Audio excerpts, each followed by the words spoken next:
Konfederasi Serikat Pekerja Indonesia atau KSPI Bali menilai upah minimum Provinsi Bali saat ini yakni 3,2 juta rupiah dinilai masih belum layak dan perlu penyesuaian idealnya yaitu 5 juta rupiah per bulan. Demikian terungkap pada peringatan Hari Buruh Internasional atau May Day di lapangan Puputan Margarane Renon Denpasar Jumat 1 Mei 2026. Di sela perayaan May Day 2026, Ketua DPD KSPSI Provinsi Bali, Wayan Madre, menyatakan UMP Bali yang saat ini berada di angka 3,2 juta rupiah per bulan masih jauh dari kebutuhan hidup layak masyarakat.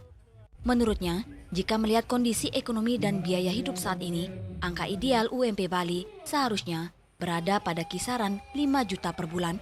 Wayan Madre menegaskan, kebutuhan dasar masyarakat seperti biaya tempat tinggal, pangan, transportasi, pendidikan, hingga kesehatan terus mengalami kenaikan tiap tahun. Sementara kenaikan upah yang terjadi dinilai belum mampu mengejar laju inflasi dan meningkatnya biaya hidup. Ia menyebut penetapan upah minimum selama ini masih dipengaruhi kondisi ekonomi nasional maupun regulasi yang berlaku, sehingga ruang kenaikan upah dinilai masih terbatas.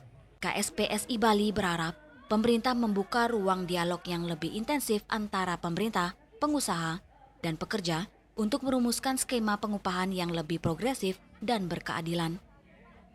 Upah di Bali kan termasuk rendah, Pak, sesuai dengan hasil survei yang terakhir 5 juta sekian. Sedangkan kita di Bali hanya bisa menetapkan upah cuma 3 juta sekian, jadi ada selisih.